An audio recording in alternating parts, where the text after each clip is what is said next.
السلام علیکم ناظرین۔ میری ساس شروع سے ہی میرے دیور کی بہت زیادہ تعریف کیا کرتی تھی۔ میں نے اپنے سسرال کے بارے میں دل میں کبھی کوئی منفی بات نہیں لائی۔ میں تو ہمیشہ یہی سوچا کرتی تھی کہ میں ان کو اپنے خاندان کی طرح سمجھوں گی، کبھی بھی انہیں باہر کا خاندان یا پھر اپنے لیے غیر نہیں سمجھوں گی۔ میں ان کی ہر بات ماننے کی کوشش کرتی، جیسا وہ کہتے میں اسی راستے پر چلنا چاہتی تھی، لیکن میں کہاں جانتی تھی کہ سسرال والے کبھی بھی اپنے نہیں ہو سکتے، چاہے ایک عورت کچھ بھی کر لے۔ میری ساس شروع سے ہی میرے دیور کی بہت زیادہ تعریف کیا کرتی۔ میں نے اپنے سسرال کے بارے میں دل میں کبھی کوئی منفی بات نہیں لائی۔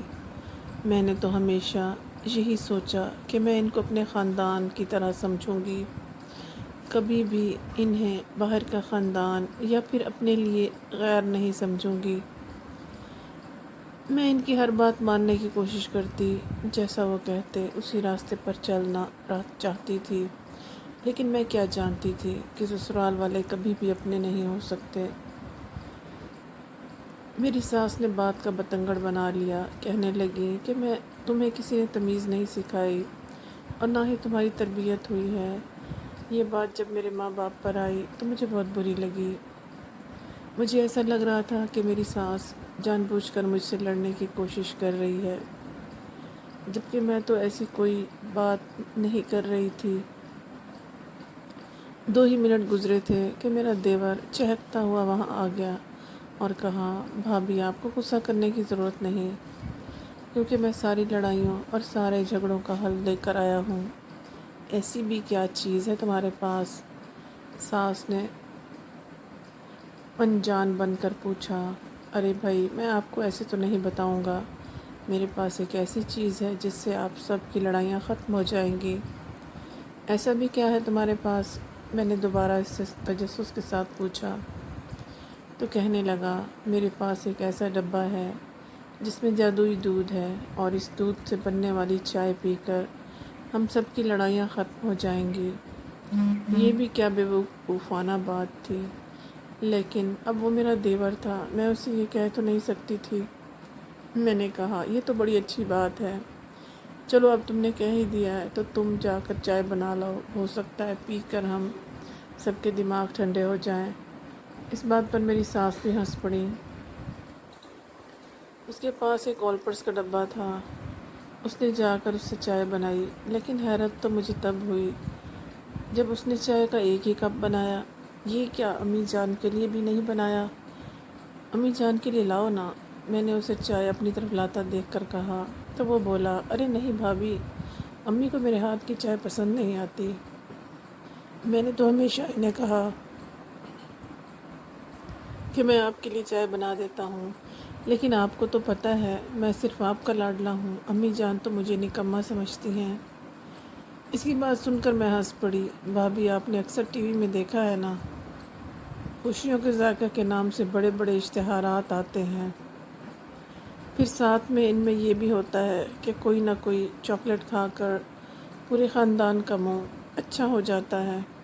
ہاں، بات تو تم نے پورے خاندان کا موڈ اچھا ہونے کی ہے۔ ہاں، تم نے صحیح بات کی۔ میں بھی ہنس پڑی تھی، لیکن میری ساس کے تیور عجیب سے تھے، لگتا تھا جیسے وہ کسی اور ہی خیال میں گم ہے۔ دیکھو، بات تو یہ ہے، میں کسی سے کبھی لڑنے جھگڑنے کے حق میں نہیں ہوتی، مگر کبھی کبھی واقعی میں ایسی چائے یا پھر کھانے کی کوئی بھی چیز انسان کا موڈ بدل دیتی ہے۔ میری بات سن کر اس نے مجھے بتایا کہ وہ صرف میرے لیے چائے بنائے گا، کیونکہ میں نے صرف اس کا خیال رکھا، بلکہ بھابھی ہونے کے ساتھ ساتھ میں اس کی ایک بہترین سہیلی بھی ہوں۔ مجھے تو اپنے دیور کی باتیں اچھی لگی تھی، لیکن پتہ نہیں کیوں کہیں کوئی گڑبڑ تھی جس سے مجھے بڑی بے چینی ہو رہی تھی۔ خیر، میں چپ کر گئی، نہ جانے کیوں اس وقت میرے سر میں عجیب سا درد ہو رہا تھا، ایسا لگتا تھا جیسے میں کوئی خواب دیکھ رہی ہوں۔ میرے ذہن پر آہستہ آہستہ غنودگی طاری ہو گئی تھی۔ میں نے اپنے سر کو جھٹکنے کی بہت کوشش کی، لیکن مجھے یکدم اتنی نیند آئی کہ مجھے اٹھ کر اپنے بستر پر جانا پڑا۔ جیسے ہی میں اپنے بستر پر پہنچی تو میں ایسے نیچے ٹھہر گئی جیسے میں نے کوئی نیند کی دوا کھا لی ہو یا کوئی نیند کا شربت پی لیا ہو۔ میں نے جاتے ہی کمبل اوڑھا اور سو گئی۔ یہ سردیوں کے دن تھے۔ میں نے دروازہ بند کرنے کی بھی پرواہ نہیں کی۔ اس وقت کس قدر میٹھی نیند آئی تھی۔ میں نے سوچا کہ میں 2-4 لمحے کے لیے سو جاؤں گی اور پھر سے تازہ دم ہو جاؤں گی، لیکن یہ کیا، جب میں سوئی تو میں نے دیکھا میرا ذہن مکمل تاریکی میں ڈوب چکا تھا۔ مجھے کچھ سمجھ آ رہی تھی۔ میرے شوہر کے گھر والے اب ان کے لیے کھانا نہیں رکھتے تھے، میں ہی ہمیشہ ان کے لیے الگ سے بنایا کرتی تھی۔ لیکن آج جب میں اٹھی دروازے پر دستک ہو رہی تھی۔ میرے جانے سے پہلے ہی ساسو ماں نے گھر کا دروازہ کھولا۔ دیکھا تو سامنے میرے شوہر حضور کھڑے تھے۔ ان کو دیکھتے ہی میں ڈر گئی۔ انہوں نے آج مجھے کہا تھا کہ میرے لیے کوفتے بنا لینا، اور میں نے وعدہ بھی کر لیا تھا کہ میں آپ کے لیے نرگسی کوفتے بنا لوں گی۔ لیکن یہ کیا، میرا شوہر گھر آ چکا تھا، ابھی تک میں نے منہ بھی نہیں دھویا تھا۔ مجھے بہت الجھن ہونے لگی۔ میرا شوہر میری طرف دیکھ کر مسکرایا اور بولا، جاؤ جا کر میرے لیے کھانا لے کر آؤ، بہت تھک گیا ہوں، فریش ہونے جا رہا ہوں۔ وہ یہ کہہ کر چلے گئے تو میری جان نکل گئی۔ میں اب انہیں کیا جواب دیتی، گھر میں کھانے کے لیے کچھ بھی نہیں تھا۔ میں نے جلدی 2 انڈے بھونے اور ساتھ ہی دہی کا رائتہ بنا کر روٹی کے ساتھ انہیں لا کر دینے لگی تو بولے، یہ کیا ہے، میں نے تمہیں کوفتے بنانے کا کہا، تم مجھے انڈا بھون کر دے رہی ہو۔ جانتی ہو نا بھنا ہوا انڈا رات کے وقت کتنی تکلیف دیتا ہے مجھے، پھر بھی تم نے یہ حرکت کی۔ نہیں، مجھے تو نہیں پتا کہ رات کو انڈا کھانا آپ کے لیے مضر ہے۔ اچھا تو اب تم میرا مذاق اڑاؤ گی؟ میرے شوہر نے میرے الفاظ کو پکڑ لیا تھا۔ نہیں، ایسا نہیں، وہ میری طبیعت ٹھیک نہیں تھی، آنکھ لگ گئی تھی، ابھی تھوڑی دیر پہلے ہی جاگی ہوں، معاف کر دیجئے۔ میری بات سن کر وہ کچھ بولے تو نہیں، ایک شریف انسان تھے، لیکن اس کے بعد خاموش سے ہو گئے۔ وہ روٹی انہوں نے نہیں کھائی اور گھر سے باہر چلے گئے۔ شاید کہ ان کا کوفتے کھانے کا بہت زیادہ دل کر رہا تھا۔ میں دل ہی دل میں اپنے آپ کو کوسنے لگی۔ مجھے یہ بات بہت بری لگ رہی تھی کہ میرا شوہر آج مجھ سے پہلی بار ناراض ہوا۔ میں نے اپنی ساس کی طرف دیکھا، ان کے چہرے پر بھی ناراضگی تھی۔ بیٹی، جب تمہیں پتہ ہے کہ وہ تمہارے ہاتھ کا پکا ہی کھاتا ہے تو تم نے ان کے لیے کیوں نہیں بنایا؟ اور یہ کون سا وقت ہے سونے کا؟ میں ساس کی بات سن کر مزید پریشان ہو گئی تھی۔ سوچنے لگی تھی کہ آخر مجھے اس وقت نیند کیوں آئی تھی، لیکن پھر نہ جانے کیسے میرے ذہن سے یہ بات نکل گئی۔ میں اپنے کمرے میں چلی گئی۔ میرا شوہر نہ جانے کب آیا۔ میرا دل بہت اداس تھا، میرا دل پھٹ رہا تھا۔ میں نے نیند کی گولی کھا لی۔ میں نے سوچا کہ آج میں جی بھر کے سوؤں گی۔ اگر شوہر ناراض ہو ہی گیا ہے، کم از کم اپنی نیند تو پوری کر لوں اور ہماری بحث سے لڑائی نہ ہو۔ میں اس لیے بھی سونا چاہتی تھی۔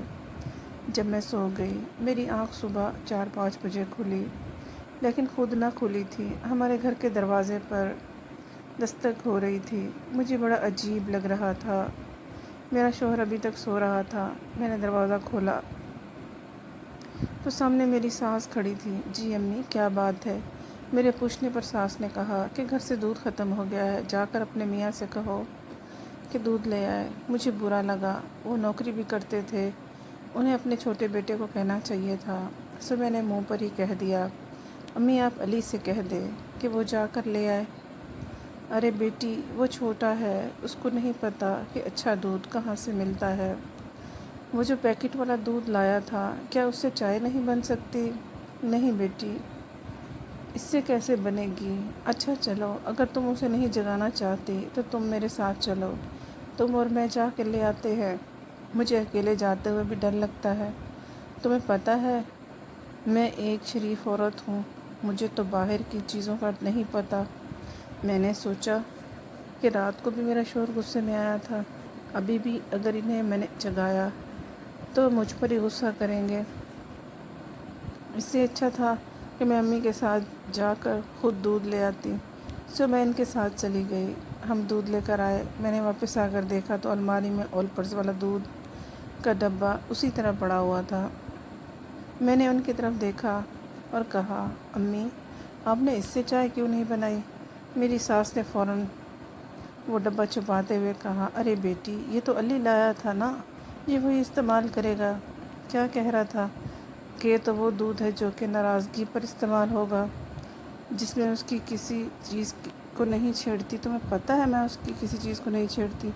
میری ساری امیدیں خاک میں مل گئیں جب میری ساس نے کہا کہ غلطی کرو اور پھر سو جاؤ، آئندہ سے ایسا نہیں ہوگا، دیکھو کہ تمہارا کل کب آتا ہے، کب سدھرو گی تم۔ وہ یہ کہہ کر میرے شوہر آفس سے چلے گئے، لیکن 10 منٹ ہی گزرے تھے کہ میری ساس نے مجھے لیکچر دینا شروع کر دیا۔ میں نے تم جیسی نالائق بیوی آج تک نہیں دیکھی۔ کیا تم رات کو میرے بیٹے کے آنے سے پہلے سو گئی تھی؟ تم نہیں جانتی کہ اچھی بیویاں شوہر کے آنے سے پہلے کبھی نہیں سوتی، نہ کھانا کھاتی ہیں۔ تم کیسے یہ سب کچھ کر لیتی ہو؟ میں دیکھ رہی تھی کہ میری ساس جان بوجھ کر لڑنے کے موڈ میں ہے۔ پھر انہوں نے غصے میں آ کر چائے اٹھا کر سنک میں گرا دی۔ میں ہکی بکی ان کا چہرہ دیکھتی رہ گئی۔ یہ کیا کر رہی ہیں آپ؟ میں نے تو ابھی چائے پی ہی نہیں۔ ہاں تو کیا فرق پڑتا ہے، میرا بیٹا بھی تو بھوکا گیا ہے۔ اگر تم چائے نہیں پیو گی تو کوئی قیامت نہیں آ جائے گی۔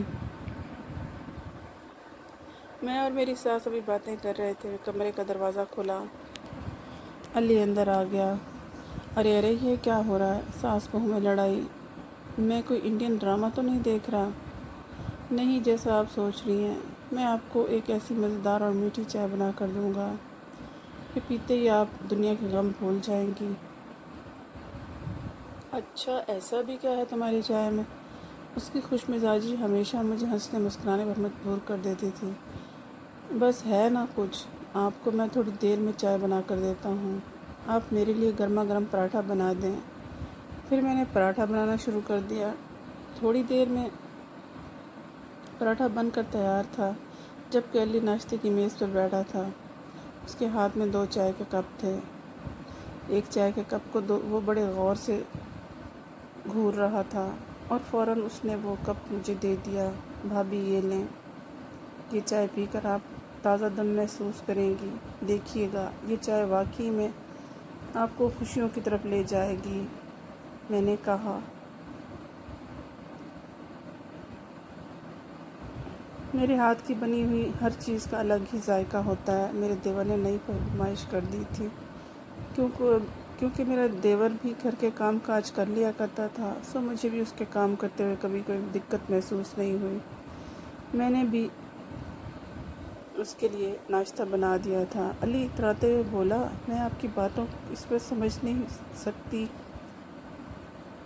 میں نے تو وہ چائے پی کر واشنگ لگانی ہے، آج سارے گھر کے کپڑے دھو لوں گی۔ میری ساس ہنس کر بولی، آج تم یہ کام نہیں کر سکو گی، میرے ساتھ شرط لگا لو۔ کیوں نہیں کر سکوں گی؟ میں اپنے شوہر کا کھانا نہ بنانے کا یہ مطلب تو نہیں کہ میں نکمی ہو گئی ہوں۔ ارے تم تو ناراض ہو گئی ہو۔ اچانک میری ساس کا رویہ میٹھا ہو گیا۔ مجھے یہ بات بھی ہضم نہیں ہو رہی تھی، لیکن میں ان سے بدتمیزی تو کرنے سے رہی نہ ہی میں نے ان کو طعنہ دیا کہ میں سارے کپڑے اکٹھے کر کے واشنگ مشین میں ڈال رہی تھی کہ مجھے عجیب سی نیند آنے لگی، غنودگی سی سر پر طاری ہونے لگی تھی۔ میں سمجھی کہ شاید 1-2 منٹ کی بات ہے، لیکن اگلے کچھ لمحے میری آنکھوں میں بھی شدید جلن ہونے لگی تھی، میرا سر بھاری ہو گیا، میرا دل چاہا میں یہیں پر ڈھہ جاؤں اور سو جاؤں۔ سوچا تھوڑی دیر کمرے میں جا کر سستا لیتی ہوں۔ میں فوراً اپنے کمرے میں گئی، کمرے کے دروازے کو کنڈی لگانا بھول گئی، لیکن نیچے والا لاک لگا دیا تھا۔ آ کر بستر پر لیٹ گئی، کمرے میں سوتے ہی جیسے نیند کی وادیوں میں کھو گئی تھی۔ مجھے کچھ سمجھ نہیں آ رہا تھا کہ کیا ہوا، اس وقت مجھے اچانک نیند کیوں آئی۔ جب میری آنکھ کھلی تو یہ دیکھ کر میری حیرت کی انتہا نہ رہی کہ آج بھی 3-4 گھنٹے مجھے سوئے ہوئے گزر گئے۔ میں ہڑبڑا کر اٹھی، مجھے ایسے لگا جیسے کوئی میرے کمرے میں آیا ہو، کیونکہ میرے کمرے کا دروازہ تھوڑا سا کھلا ہوا تھا، جبکہ کمرہ بند تھا۔ میں کمرہ بند کر کے سوئی تھی اور نیچے والا لاک بھی لگایا تھا۔ میں نے دیکھا کمرے میں کچھ عجیب سی بدبو پھیلی ہوئی تھی۔ میں باہر گئی کہ اپنی ساس اور اپنے دیور سے پوچھوں، پر پورا گھر ڈھونڈ لیا، وہ مجھے کہیں بھی نظر نہیں آئے۔ اب مجھے مزید خوف محسوس ہونے لگا کہ خدا نہ خواستہ گھر میں کوئی ڈاکہ تو نہیں پڑ گیا، ان لوگوں کو کسی کمرے میں بند کر دیا ہو۔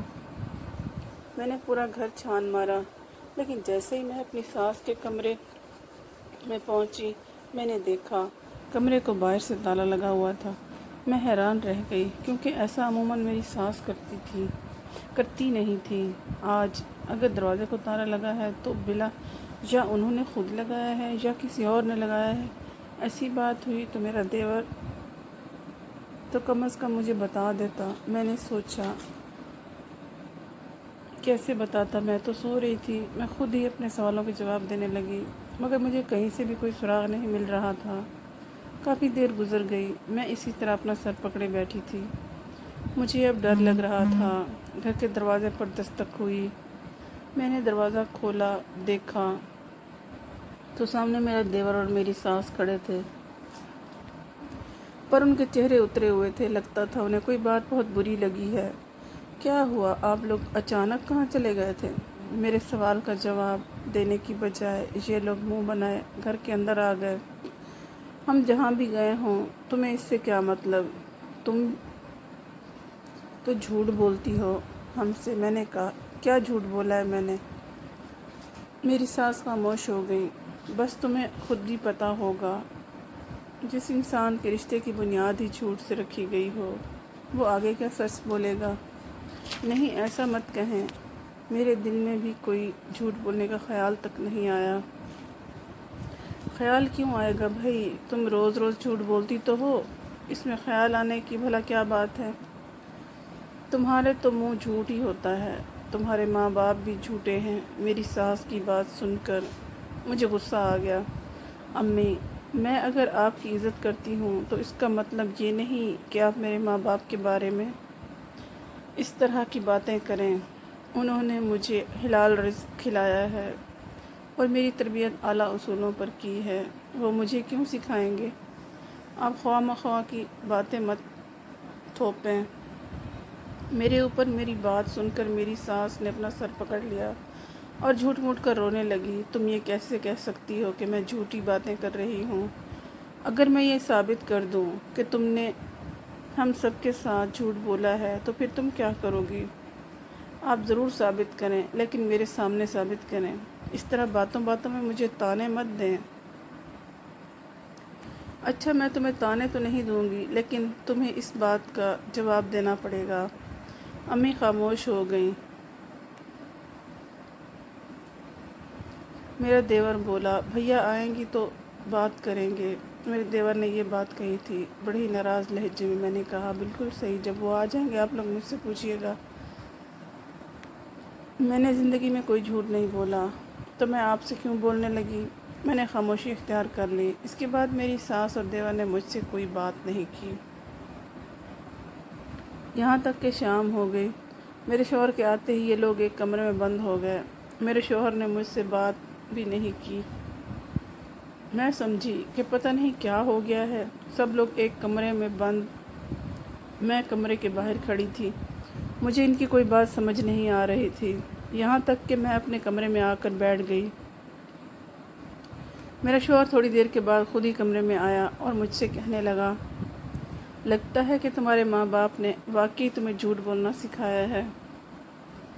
ارے میں تو ان چیزوں کو کچھ سمجھتا بھی نہیں، لیکن تم نقلی زیور لے کر آؤ، مجھے یہ اندازہ نہیں تھا میرا زیور نقلی ہے یا اصلی۔ یہ بات سن کر میرے شوہر نے میرے سامنے زیوروں والا بکسا رکھا اور بولے، یہ ہے نا تمہارے امی ابو کے دیے ہوئے زیورات جو کہ نقلی نکلے، آپ کو کیسے پتا کہ یہ نقلی ہیں؟ یعنی تم اب بھی یہ کہہ رہی ہو کہ یہ زیورات اصلی ہیں؟ میرے امی اور میرے بھائی نے زیورات جا کر سونار کو چیک کروائے ہیں، یہ نقلی زیورات ہیں۔ ان کو کس نے اجازت دی کہ وہ میرے زیورات چیک کروائیں؟ جو بات میں پوچھ رہا ہوں اس کا جواب دو۔ میرے شوہر نے کہا تو میں نے کمرے کا دروازہ بند کر دیا۔ میں نے بھی کہہ دیا کہ صرف آپ کو بتاؤں گی۔ پھر میں نے اپنے شوہر سے کہا کہ گھر میں چوری ہونے کے خطرے سے میں نے یہ زیورات جو کہ نقلی ہیں بکسے میں ڈال کر رکھے ہیں، اصل زیورات میں نے کہیں اور چھپا رکھے ہیں، وہ صرف آپ کو دکھاؤں گی۔ آپ بے شک چیک بھی کروا لیں، لیکن میری ساس اور میرے دیور سے مجھے یہ امید نہ تھی کہ وہ میری غیر موجودگی میں مجھے نشہ آور دودھ والی چائے پلا کر میرے کمرے سے زیورات چوری کریں گے اور پھر جا کر سنار کو دکھائیں گے کہ یہ اصلی ہیں یا نقلی۔ مجھے تو یہ لگتا ہے کہ یہ لوگ میرے زیورات بیچنے گئے تھے، اور جب انہوں نے دیکھا کہ یہ زیورات نقلی ہیں تو الٹا مجھ پر برس پڑے۔ پہلے تو میرا حق بنتا ہے کہ میں ان سے پوچھوں کہ انہوں نے میرے کمرے سے زیورات چوری چھپے کیوں نکالے۔ کیوں؟ میرے شوہر نے کہا، میں ان سے پوچھوں گا، پر میں نے انہیں منع کر دیا اس شرط پر کہ اصلی زیورات والی بات وہ انہیں نہیں بتائیں، ورنہ ایسا نہ ہو کہ ایک دن وہ بھی چوری کرنے کے لیے میرے کمرے میں پہنچ جائیں۔ میں سوچ نہیں سکتی تھی کہ میری ساس اتنی گھٹیا سوچ کی مالک نکلیں گی۔ میں سب لڑکیوں کو یہی کہوں گی کہ ایک ڈبہ نقلی زیورات کا بھی بنا لیں، جسے اپنی ساس اور اپنے سسرالی رشتہ داروں کا منہ بھرنے کے لیے سامنے رکھیں، تاکہ اگر کچھ چوری بھی ہو جائے تو آپ کا اصل میں نقصان نہ ہو۔